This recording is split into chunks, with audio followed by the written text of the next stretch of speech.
Hey, what's going on everyone? Today we have the meta snapshot for patch 14.9b. This is going to be the week 2 update because there are a couple of new comps that are kind of rising up and some things are shifting a bit. But the main comps right now, we added in Syndra Dryad.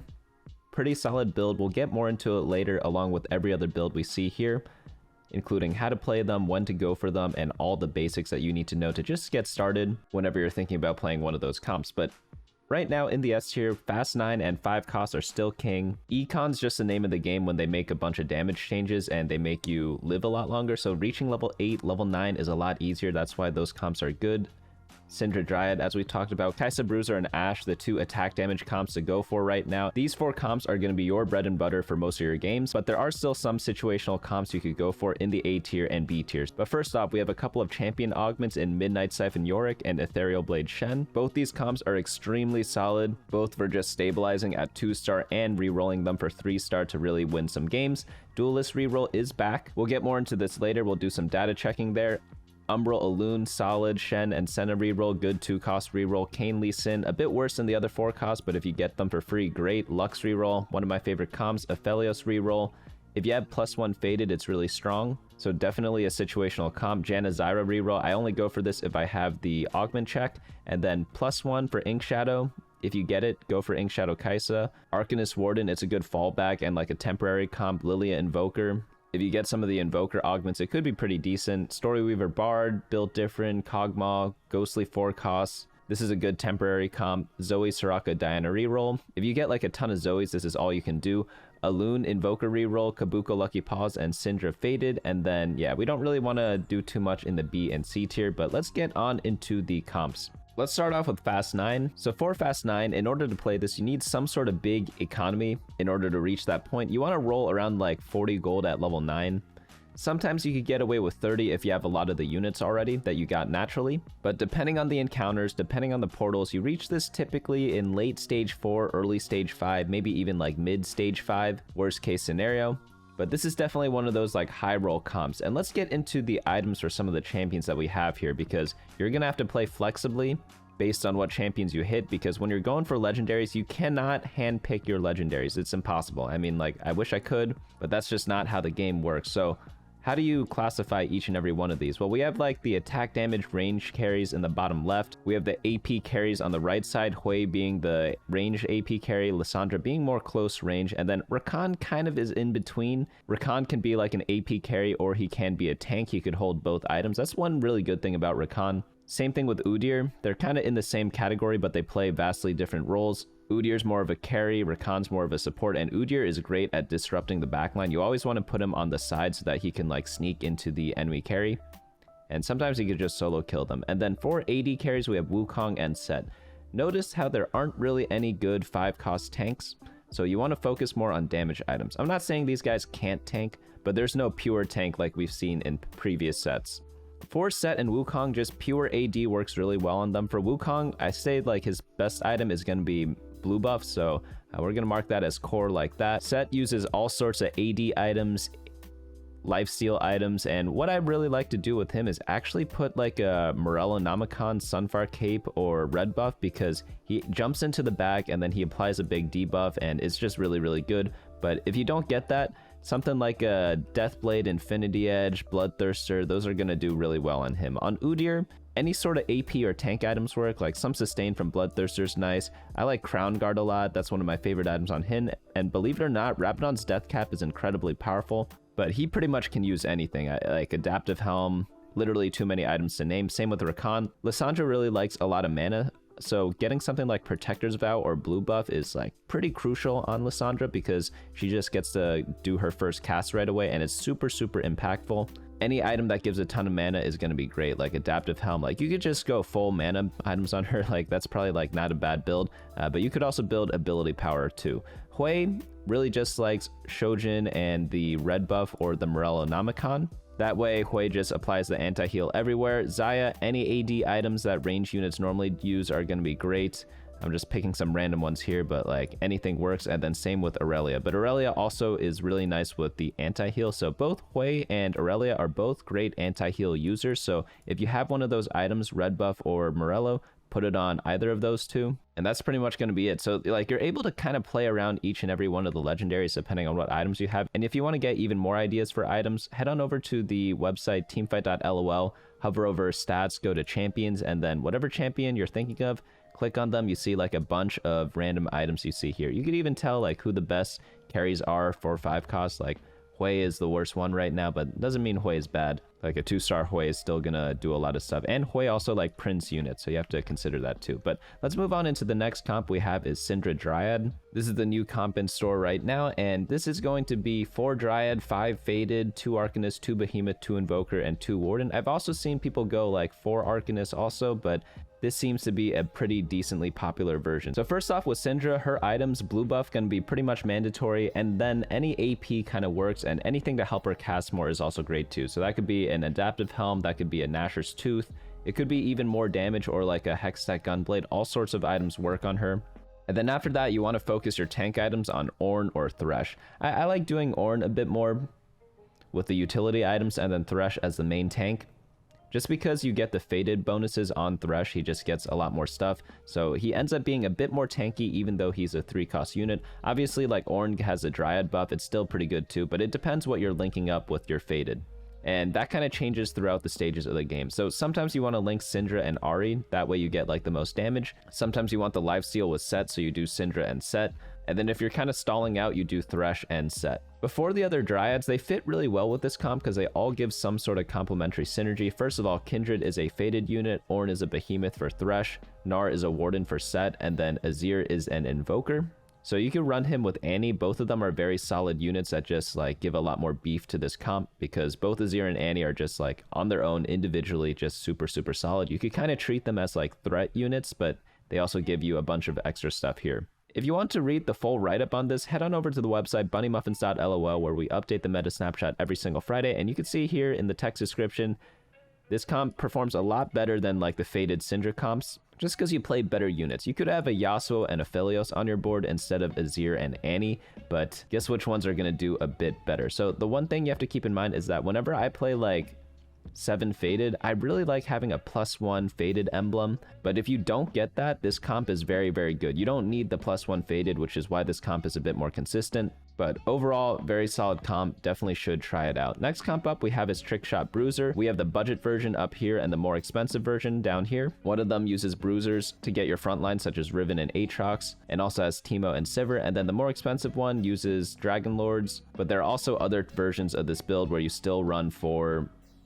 Trickshot in the backline, and then you just run a bunch of 4 and 5 cost tanks up front. Both versions work. You just have to replace like Diana and Janna, throw in Teemo and Sivir, and call it a day. And then Lee Sin can be some sort of random legendary. Volibear, if you don't like your Inkshadow item, could also be a random legendary. Lots of different ways to kind of play this, but if you're kind of new to the game or lower rank, I recommend doing the top version. It's a lot easier to hit because it's so much cheaper, and you could do this really easily on level 8. You don't have to know how to get to level 9 in order to fully utilize the comp.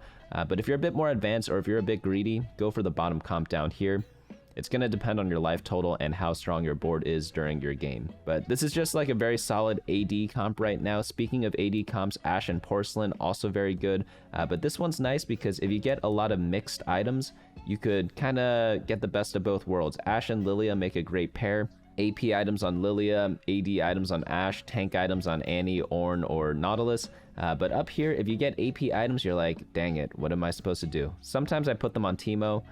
He actually does really well with blue buff and Morello, but obviously like Lillia's going to outclass a Teemo, you know, because 4 costs versus 2 costs, there's not too much of a competition there. In the bottom version, Azir could use AP items, but Azir's not really like one of those reliable carries that you really need. He's more of like a generic good dude that you just put in because he's nice, but you're not really gonna like marry him or anything. But next up we have is going to be the A tiers. All the S tiers, again, you're probably going to play them in like maybe 50%, maybe even 80% of your games. It depends on what your playstyle is, but if you get like ridiculous augments such as Midnight Siphon Yorick, then you could go ahead and just hard force this. So Yorick's really good because he utilizes all the tank items really well, and oftentimes on carousels people kind of ditch the tank items. Also, if you want to compare the two Midnight Siphons, go on over to stats, go on to augments, and then you check out Midnight Siphon. Oh, we already see it at the top, but Midnight Siphon Plus is incredibly powerful. The data is a bit biased, of course, because sometimes you could take this if you already have a lot of Yoricks, so you could just get like 6 Yoricks and you're pretty much there already. But if you get the early one, it's still very good. Let's get back into the comp though. So all tank items on Yorick, doesn't really matter what. Some people also like using like a Bloodthirster on Yorick. Honestly, it doesn't really matter. All that matters is getting a 3-star Yorick. And then you just throw in a ton of behemoths and that's your comp. You could secondary carry with Alune. Alune 3-star is going to be very nice. And you do need a secondary carry with this. Yorick can't do it alone. And since you're rolling a lot at level 6, sometimes you get a ton of Alunes. And that's why you kind of naturally use her as your other carry.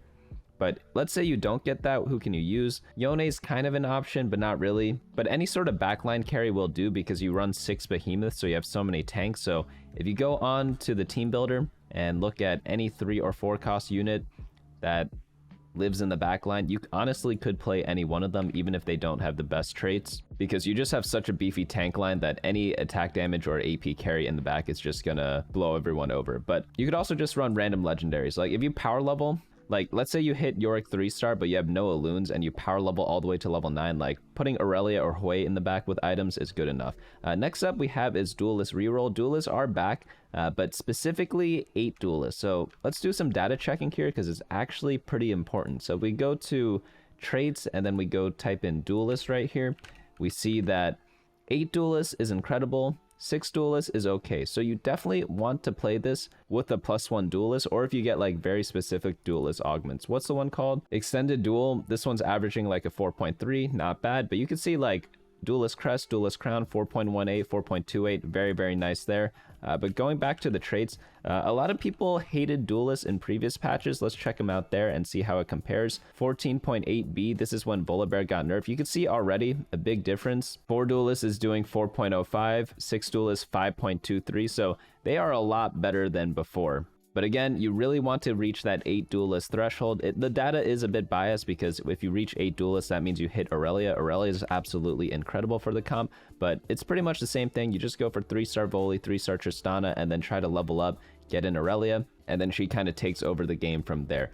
Very solid 3-cost reroll comp if you want to try it. Ethereal Blade Shen, this one is when you want to build a lot of Rage Blades. Very, very solid. Play a lot of Behemoths, and then same thing with Yorick. You could play like other carries too because you have such an insane front line. And as you're re-rolling, you might as well pick up the Yoricks because you're running Behemoths anyways, and like 2-cost units, very easy to hit at level 6, you might as well just do it. But you could literally splash anything into this comp because this is really all the core is. 6 Behemoth and then random legendaries or like random complementary units. You could do Ghostly also. Ghostly is not bad for this because Shen is a single target damage dealer, so if you get like a Morgana, that could be pretty good to splash in. You could even do something like 4 Ghostly if you get a bunch of +1s, but really the world is your oyster. You have to just imagine it. Umbral Alune, this one's going to be kind of like a duo carry, Yone and Alune. I like having 6 Umbral with this, but it's hard to get set sometimes. This is like the core you see here, 1, 2, 3, 4, 5, 6, 7 units. And most TFT comps are like 8 units or 9 units, but you could literally splash anything else you want in here. It really depends on what you hit. If you hit like a bunch of specific legendaries such as an Udyr, you could do something like 4 Behemoth. If you hit like the set, obviously go 6 Umbral, very powerful. I've even seen some like 6 Invoker Alune builds, but like the Umbral one's a bit better, I think. And if you get a bunch of reroll augments or if you get a bunch of Alunes, it's definitely something to consider. AP items and mana items on Alune, great. Leftover items on Sylas, Yone, and Kayn, and that's really all you have to it. By the way, for Invoker, like 2 Invoker or 6 Invoker, those are going to be the sweet spots. 4 Invoker is not really that necessary for Alune because it's like a pretty big investment, and like honestly, the Invoker units, who are they? Let's look. I'm going to type in Invoker here. Azir good, Annie good, Alune good. Those are like the 3 you would want to play, but then Lillia without items doesn't do much.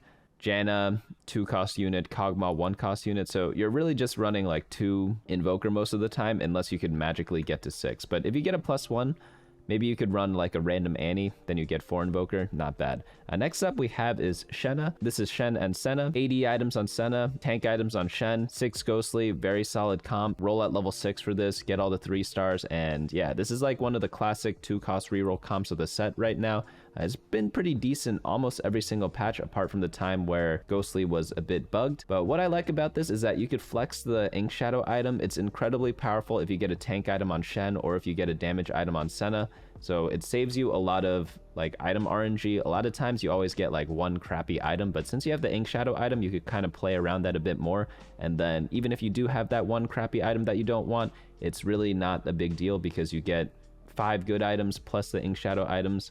Incredible stuff. But just roll at level 6, 2-cost reroll leveling pattern for this, not too complicated there. Lee Sin and Kayn, if you get a lot of Bruiser items or like frontline AD items, this is a pretty good comp to go for. Also like relatively uncontested, not too many people go for this because most people are going for the Ashe and the Kai'Sa builds, and they don't really use any of these champions, and they take 4-cost units out of the pool. So this comp doesn't use any of them. These comps don't use any of them. I guess this one uses Lee Sin, but they don't really play Lee Sin till much later. And then same thing for this one, right? So you get to hit the comp relatively freely. So if you're ever in one of those situations where you don't have that much gold, you're gonna roll after everyone else. Let's say everyone's rolling on stage 4-1 and 4-2, and you're reaching level 8 on 4-5. This is one of the comps you could kind of go for, because all the other 4 costs are being taken out of the pool. You get to hit yours pretty easily. It's not going to be as expensive, and it's a good backup comp if you have these specific items also. So that's kind of some of the things you have to think about when you're deciding which comp to go for. Like, look at your econ early on in like stage 2 and stage 3 and see realistically when you can actually hit level 8. Aphelios Reroll is going to be the next comp we see. I really only like playing this with having a +1 faded. It makes fitting in like Udyr or Ornn like much easier, and also getting the 7 faded is like a huge power spike for this because you're running all the like crappy faded units. So having Thresh and Aphelios 3-star very good, but then like adding in like the Yasuo in the late game, even though Yasuo is incredible early game, like you're running Ahri, like there's a lot of garbage you're running in this comp. So having the +1 faded really helps to get to the big power spike and have Aphelios really carry. But just roll on level 7 for this, get them both 3-star, and get some secondary carry, either Set or Ashe. Sometimes it's even Syndra if you get a bunch of AP items, so it's pretty flexible there.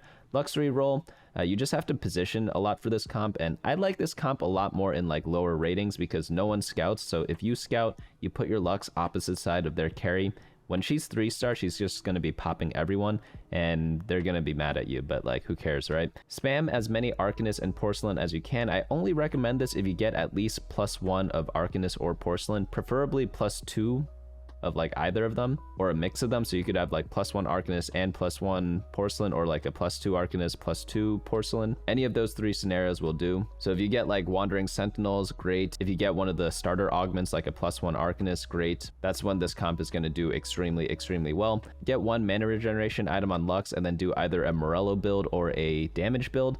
A Mumu could be anything, just generic tank items work. If you need the magic resist shred, go for a Ionic Spark. If you have a static shiv on your Lux, which is actually a very good item, then you don't need the Ionic Spark. Let's actually data check the Lux right now.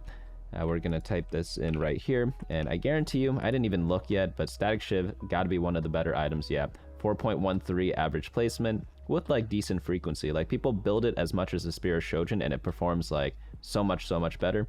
Obviously it's a bit biased because of the augment Boiling Point. You don't need a Spear of Shojin when you have Boiling Point, but as you can see already, like, Static Shiv, an incredible item there. Oh, by the way, the reason why Static Shiv is good is because Porcelain gives attack speed, so she's kind of like an attack speed AP carry. But Janna Zyra reroll, only do this if you have Enter the Dragon or Too Healthy. I've tried doing it without it recently, and before I said like, oh, like if you high roll it, you could still, no, I've changed my mind. Like, only do this if you get the augments and then ignore it. Otherwise, get Janna 3-star at level 6, get Diana at level 7, and that's pretty much all there is to it. You just play these random units.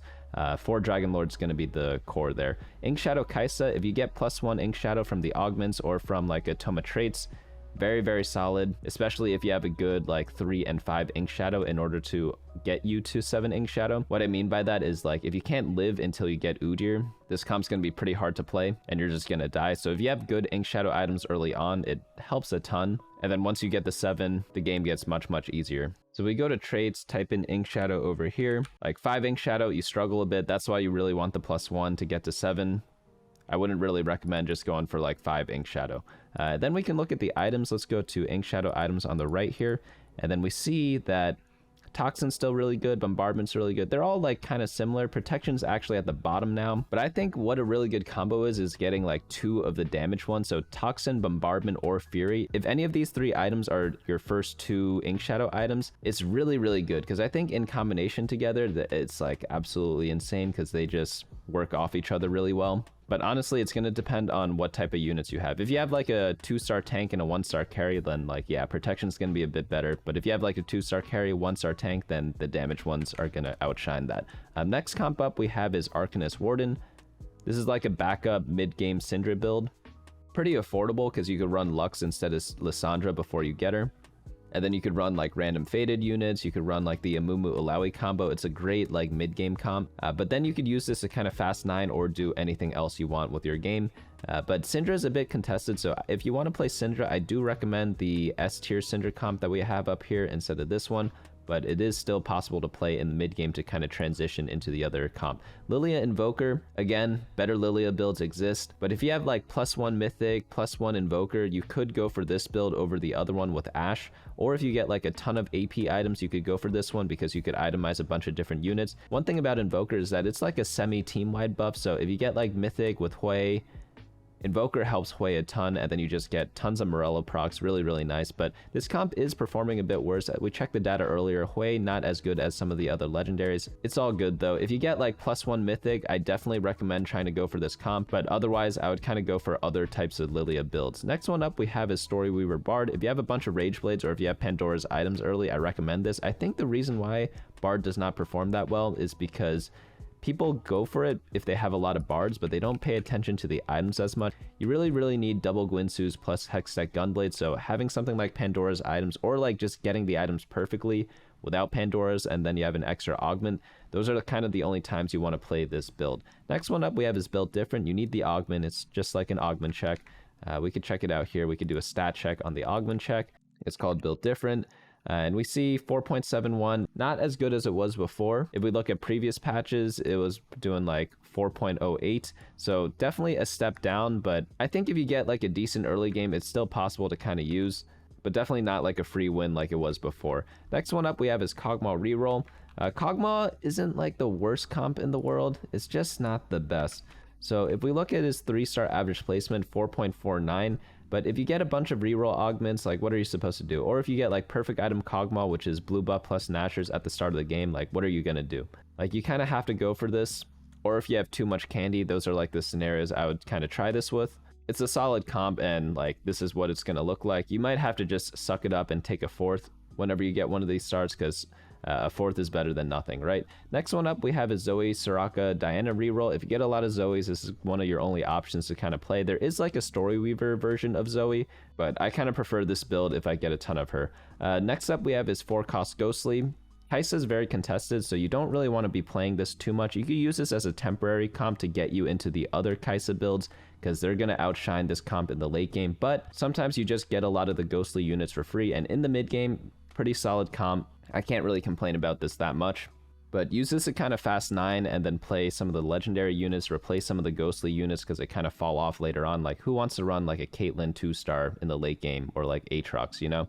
You're really only running Aatrox or the Inkshadow item if it's a good one, but if it's not, then you could drop him. But Caitlyn really is just doing nothing, so that's something you have to consider whenever you're playing this. Alune Invoker reroll. We talked about this a little bit before, but like the other Alune build, probably a bit better with the Umbrals right now. Lucky Paws Kobuko. If you have like 4 Kobukos at the start of the game, go for this Lucky Paws thing, then you get it. You have 7 of them. Pretty easy to hit after that. Syndra Faded, decent comp. The other Syndra version is a bit better, so probably want to go for that. But if you get like a lot of +1 Fadeds, then you could go for the 7 Faded comp like this, and you're going to be doing pretty well. And then B tier, Yone, not doing so hot right now. Dryad reroll, it's okay, not that great. If you get like a crap ton of Nars and Kindreds, I guess go for this, but there are probably better things to go for. I much prefer the Shen and Senna reroll. And yeah, that's going to be it for the comps there. But all in all, 4-cost and 5-cost are the name of the game just because of the damage changes. Typically in TFT history, reroll comps are really good when you need to like stabilize when you're low health, but Since you're not really that low health anymore because of the damage changes in stage 2 and stage 3, going fast 8, super easy. Going fast 9, easy as well. So it's really just like a 4-cost meta because there's no like super strong need to like reroll anything. But again, S tier is probably going to be like 50% of your games, if not more. Then when you get very specialized starts or augments, go for some of the A tier comps. But let me know down in the comments what you think of this meta. What comps are you liking right now? What comps are you hating? And as always, you can find the rest of the information on the website bunnymuffins.lol or on the data site teamfight.lol. But that's going to be it for me today. Hope to see you all next time.